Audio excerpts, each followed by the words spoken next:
North east Delhi में लूट का विरोध करने पर किशोर की हत्या की घटना ने हर किसी को हिलाकर रख दिया है।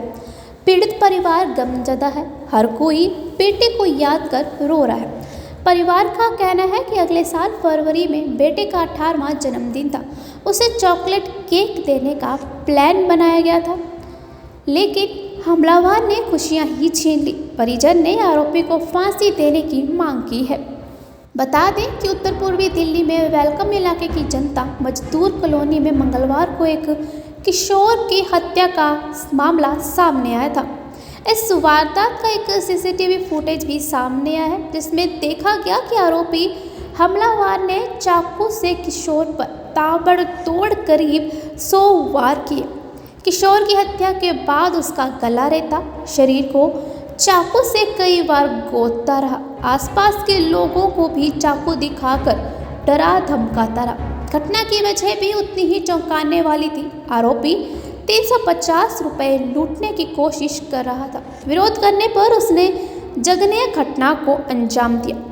मरने वाला और आरोपी दोनों ही नाबालिग बताए जा रहे हैं। बताते चले कि अब किशोर के परिवार के सदस्य सामने आए। उन्होंने नाबालिग आरोपी को फांसी की सजा देने की मांग की है। किशोर के बड़े भाई ने कहा, हम 3 भाई बहन थे। ये सबसे छोटा भाई था। मेरा छोटा भाई परिवार की कढ़ाई और बुनाई के बिजनेस में शामिल होना चाहता था। जाफराबाद में हमारे घर के पास कढ़ाई और बुनाई का छोटा सा बिजनेस है, लेकिन सब कुछ बर्बाद हो गया। मैं आरोपी के लिए मौत की सज़ा की मांग करता हूँ। बताते चले कि आरोपी को बुधवार सुबह पुलिस ने हिरासत में ले लिया है। उसने हत्या की बात कबूल कर ली है। पुलिस ने बताया, पूछताछ में आरोपी ने बताया कि वो 17 वर्षीय किशोर को पहले से नहीं जानता था। उसने बिरयानी खरीदने के लिए पैसे मांगे थे। नहीं देने पर घटना को अंजाम दे दिया। पीड़ित के बड़े भाई ने पीटीआई से बातचीत में कहा, क्या आपने वीडियो देखा? क्या वो एक इंसान की तरह व्यवहार कर रहा था? उन्होंने कहा, उसका 4 फरवरी को जन्मदिन था।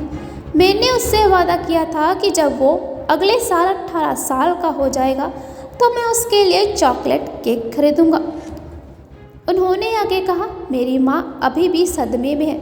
मेरी बहन खुद को संभालने की कोशिश कर रही है, लेकिन वो कुछ बोल नहीं पा रही। बस मेरे छोटे भाई की तस्वीर को देख रही है। मैं सीसीटीवी फुटेज के सिर्फ कुछ सेकंड ही देख सका। वो मेरा भाई था जो खून से लथपथ पड़ा था।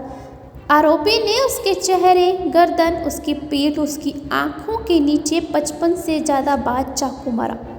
बड़े भाई ने कहा, मैंने अपने परिवार के सदस्यों से कहा कि मेरी माँ को वो वीडियो बिल्कुल ना दिखाया जाए। हम व्यक्तिगत रूप से यह दावा कर सकते हैं कि आरोपी किशोर नहीं है, लगभग 20-22 साल का है। उन्होंने कहा, आरोपी पर व्यसक की तरह मुकदमा चलाया जाना चाहिए। उसे मौत की सज़ा दी जानी चाहिए। मुझे उम्मीद है कि मेरे छोटे भाई को न्याय मिलेगा। बड़े भाई ने कहा कि मेरा सिर्फ एक ही सवाल यह है कि उसने मेरे छोटे भाई को क्यों मारा।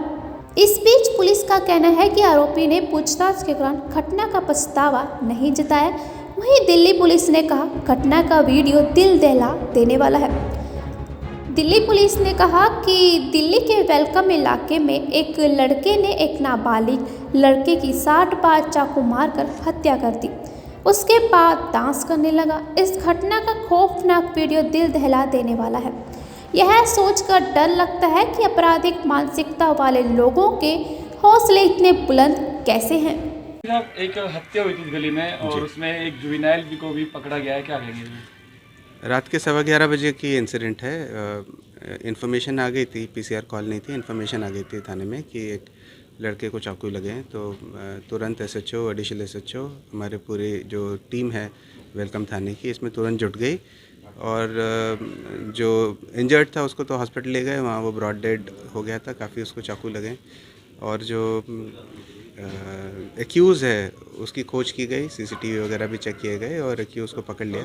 16 साल का लड़का है, यंग लड़का है। और चाकू जो यूज़ किया था वो भी बरामद हो गया उससे। तो उससे मैंने खुद बात किया था। तो मोटिव इसमें रॉबरी था तो वो कुछ पैसे छीनने की कोशिश कर रहा था। जब विक्टिम ने रेजिस्ट किया तो पहले उसको चोक किया, फिर बाद में चाकू मार गया था। तो हमने मर्डर का केस रजिस्टर किया, अभी इन्वेस्टिगेट कर रहे हैं। डिसीट की कोई पहचान हो पाई? अभी उसकी पहचान कोशिश कर रहे हैं, शाम तक आज आइडेंटिफाई हो जाना चाहिए वो। अब रात में हम लोगों ने कोशिश काफ़ी किया पर आइडेंटिफाई नहीं हो पाया है, पर हो जाएगा अभी।